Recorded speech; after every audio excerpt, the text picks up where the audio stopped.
to the Hank Cisco Show.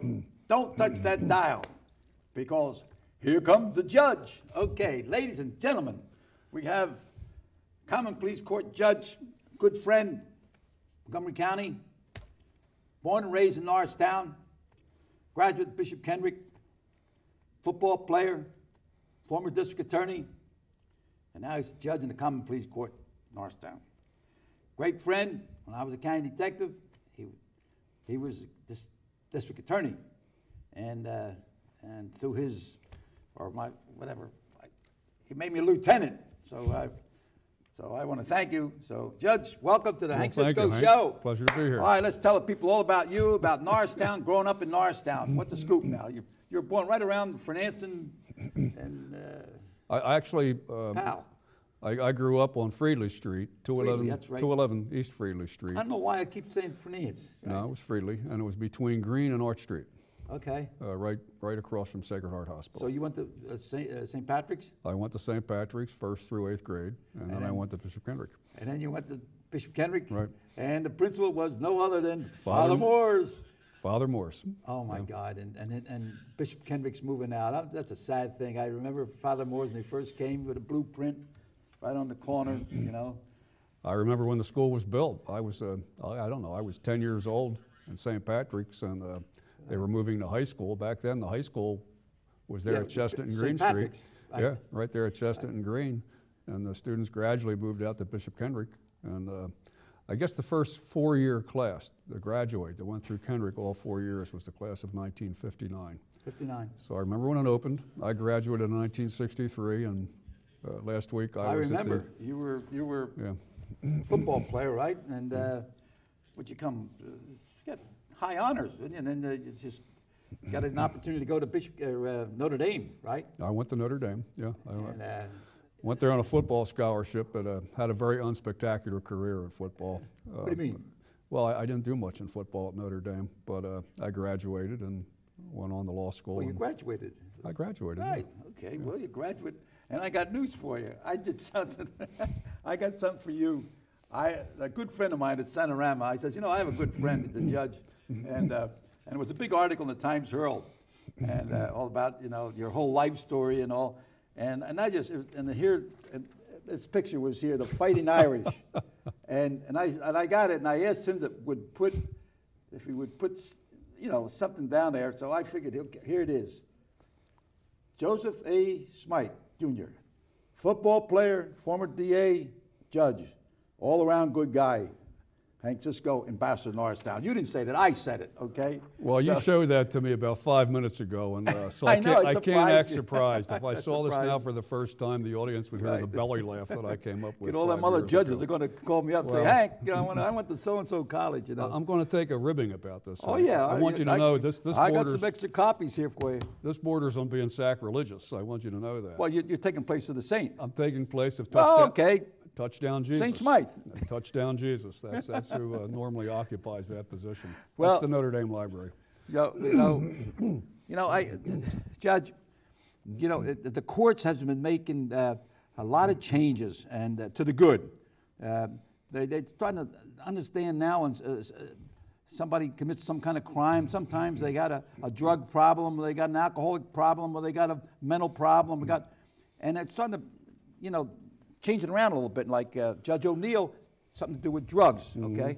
So now they created a new behavioral health court, okay? That's a title, okay? Right. That's the behavioral health court. So tell me what this is all about, Judge. Tell the people what it's all about.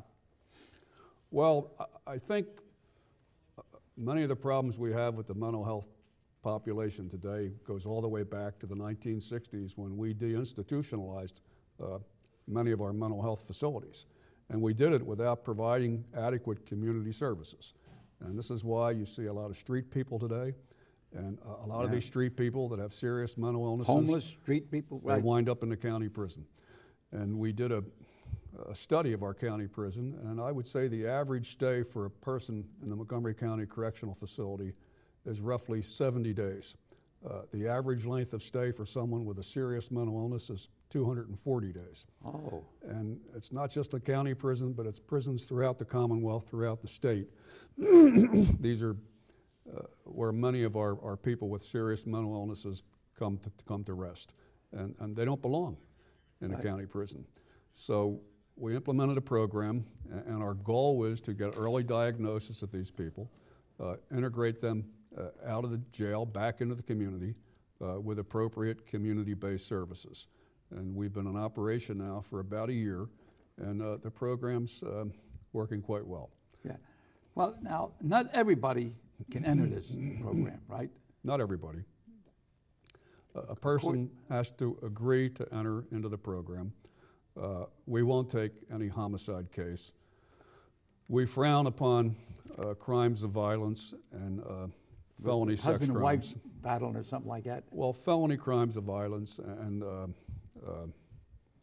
felony sexual abuse cases. Yeah. We will take some, but we frown upon them. Yeah, It depends on it depends on the circumstance. Something where you could look and see, there's a need here. And is the crime related to the mental illness? Right. And there are the kind of cases that we take. And normally the program will last anywhere from 18 months to 2 years. The first 6 months, you have to adhere to a behavioral health plan. You have to stay with your medications. You have to report to court once a week.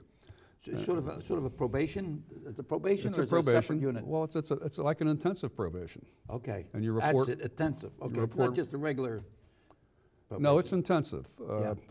We have a number of people that develop the behavioral health court plan. The first thing you do is you develop a diagnosis.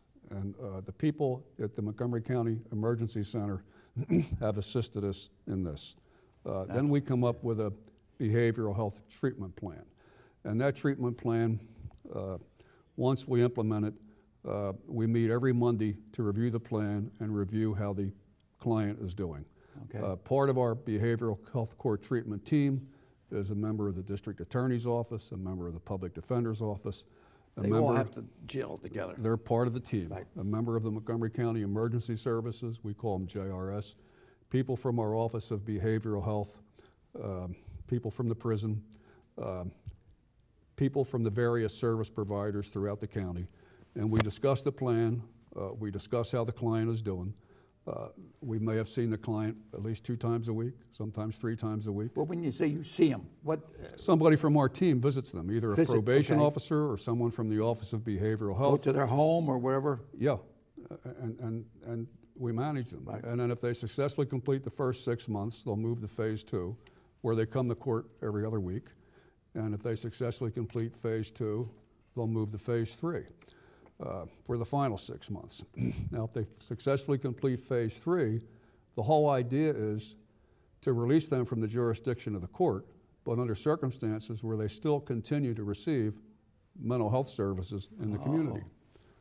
And that's the goal. It's not just to release them and not have anything to do with them again. It's just, we want them, we're trying to get them on the right track. on the right track and to stay on the right track through the County Office of Behavioral Health and the various mental health providers in the community.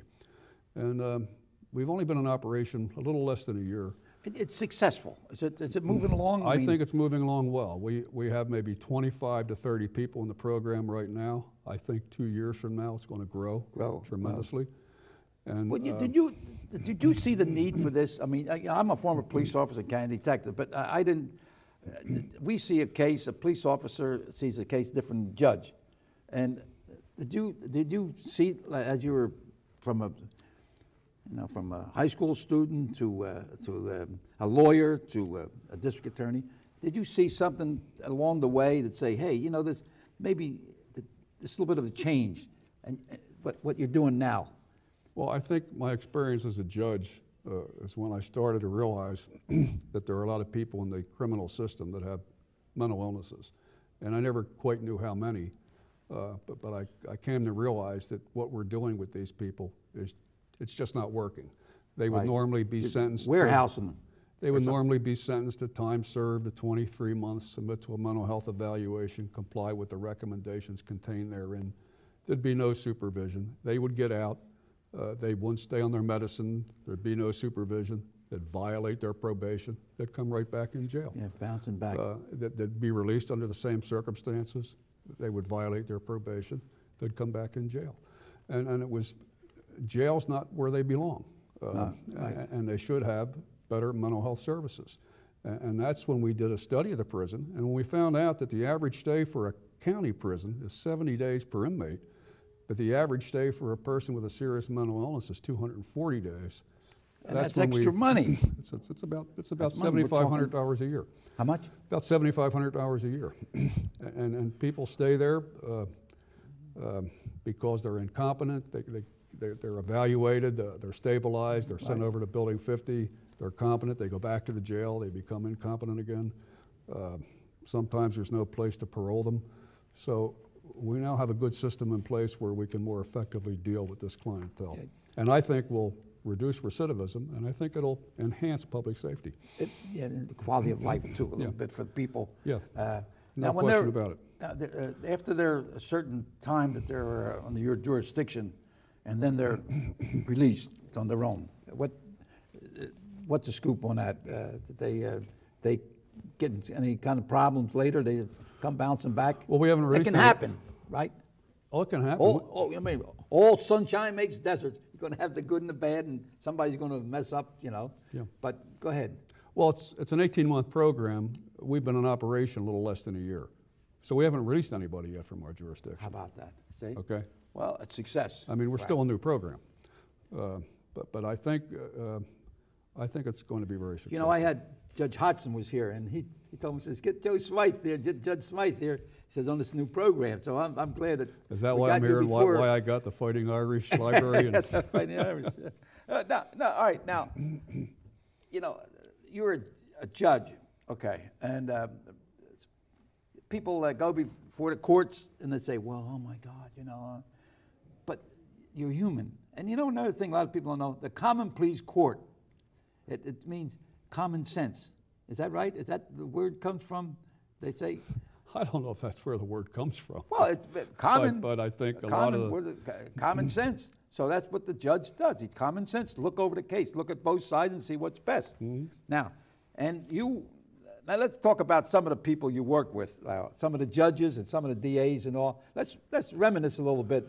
There's a lot of people that moved out of Norristown, or that this show goes worldwide too. If the internet, and there people be watching this here. And I want to hit some cases. I mean, you used to work under as an intern. What do they call it, intern, when you were working as a lawyer for a judge? Or Well, my first job was with Judge Sirica.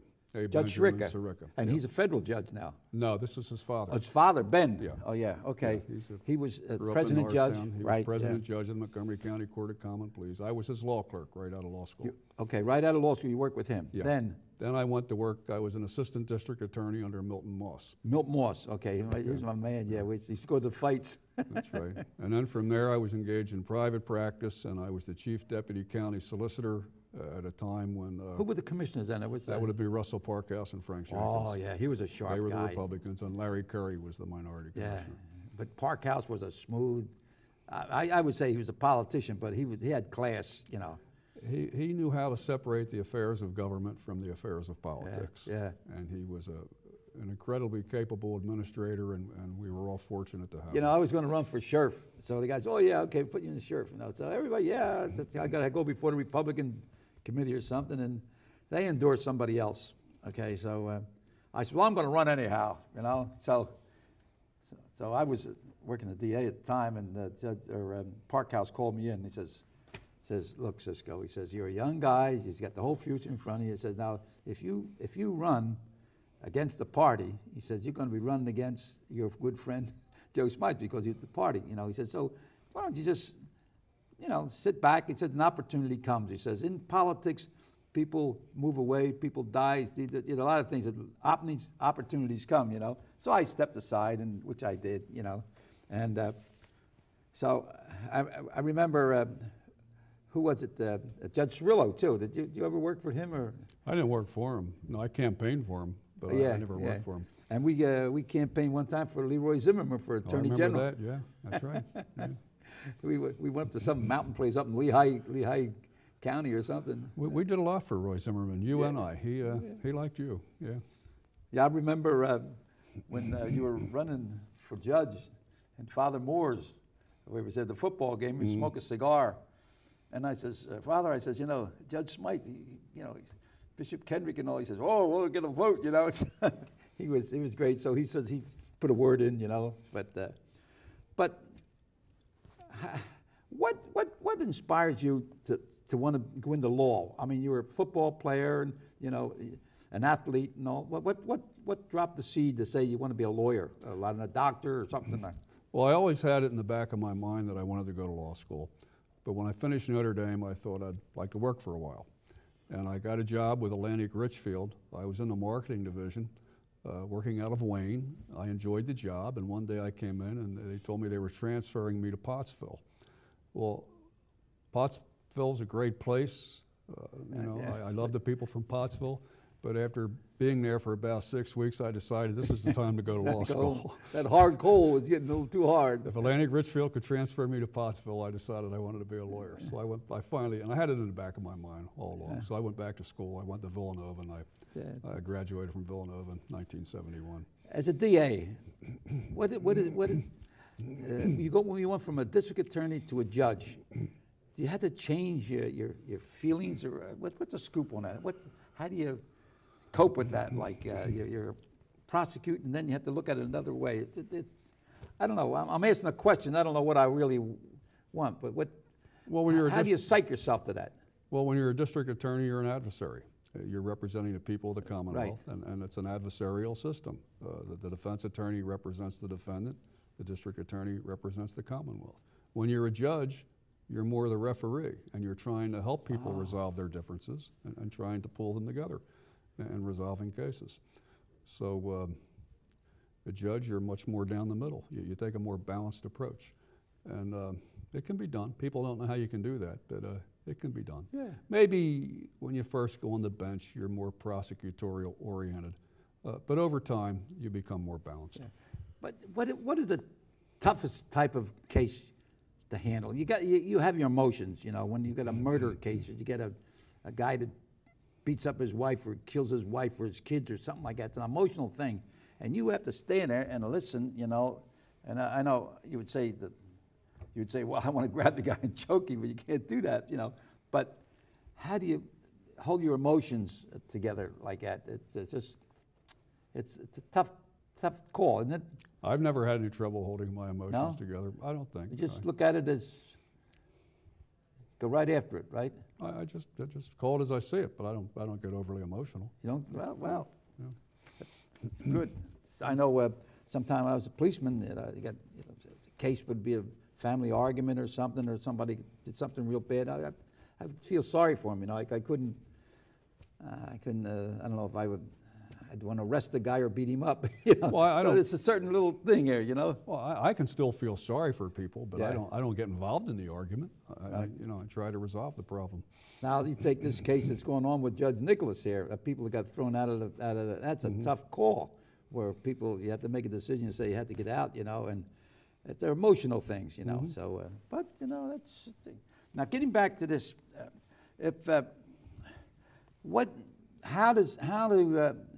how's it come to your attention that this guy might have a mental problem because of the type of crime or his background, or who does that research to put this in that category?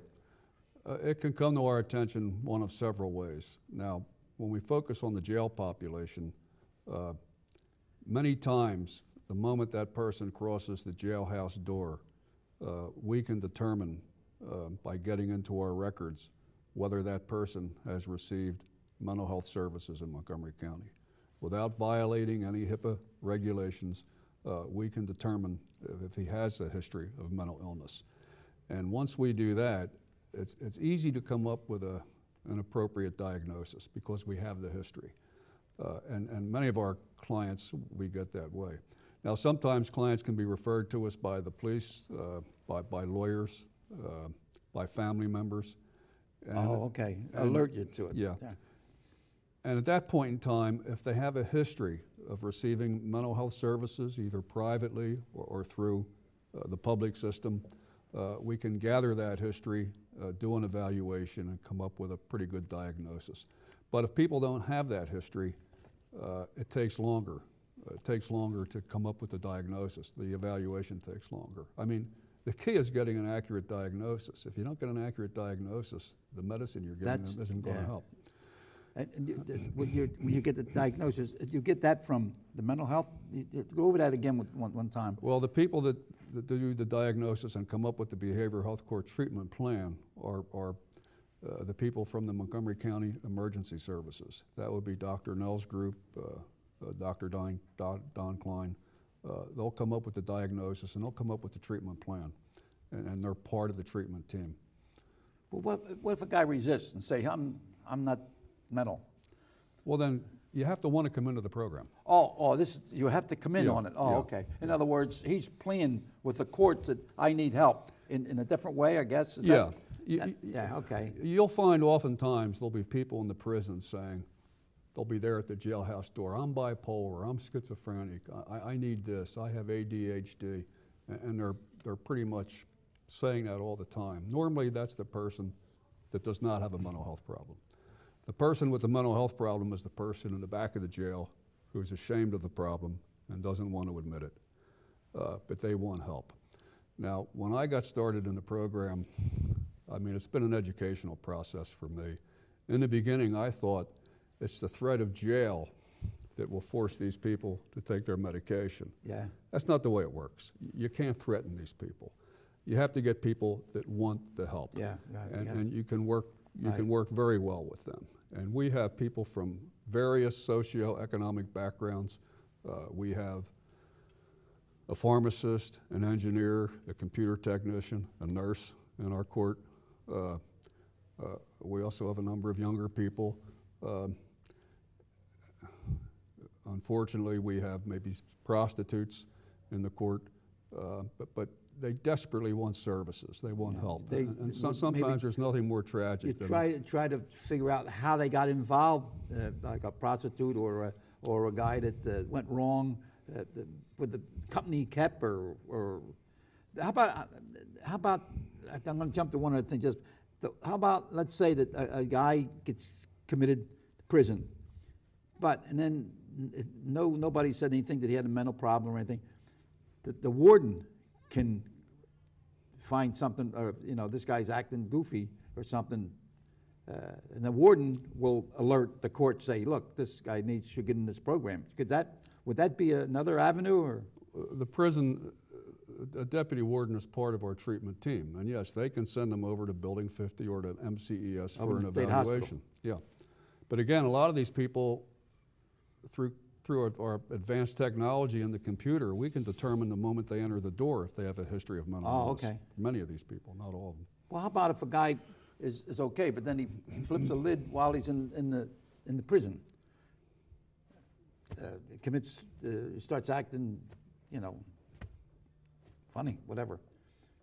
But he wasn't like that when he went into the court, when he was sentenced to court. What I'm saying, in other words, a guy, he cracks up while he's in prison. Can he be brought back to this program? Well, a referral can always be made, and then we would have to determine what the basis is of his problem. Is he just acting out? Is he being manipulative? Does he have a true history? How old is he? What's his psychiatric history, if there is any? You get into that. Obviously, if you know the psychiatric history already, it's easier to come up with a diagnosis. But if you have to research the psychiatric history, it can take longer. But you can talk to his family, you can talk to his friends, you can see if he's ever had psychiatric treatment, if he's ever had a breakdown before. If he hasn't had a breakdown before and he's doing fine in prison and all of a sudden has a breakdown one day, I mean, I don't know what causes that. I don't know if he has an Axis I diagnosis. I don't know what his problem is, but it can certainly all be looked into. If a guy acts crazy, well, I got to use the word crazy. I know they don't want to use crazy, but they say so he won't have to go to prison. That's somewhere with your team, you're able to find out this guy's a phony baloney or what. We can look at the history and determine whether a person's being deliberately manipulative or has a serious mental illness. And we've turned down people. I'm convinced the people we have in the program right now are people that have a serious mental illness. I won't call them crazy. They could suffer from bipolar. I'm from the old mill, and the new terms now. I don't want to embarrass anybody, but you know. Well, you can call them what you want to call them, and I'll call them what I want to call them. But we can work with them, and they do want to work with us, and we're working quite successfully. Well, Judge, half hour's over. Okay. Well, thank you. Ladies and gentlemen, you know, I had to flash this again. The Fighting Irish. I tell you, it's sacrilegious. Smythe, you know, But I'll take and a new program, and it's really out there to help the people. So I'm so happy that Judge Smythe was able to come here today and explain this new program. And so until we meet again, you know, just keep bobbing and weaving. And we say here, I got a little gift for you to take back and hang in your office or set in your office. And okay, then we have a little toast here. Okay, We touch we'll the drink to thing that. here, and we Thank say, you. Allah salud, means to your health. So until we meet again, thank you for allowing us to come into your home, and may God bless each and every one of you. Thank you very much.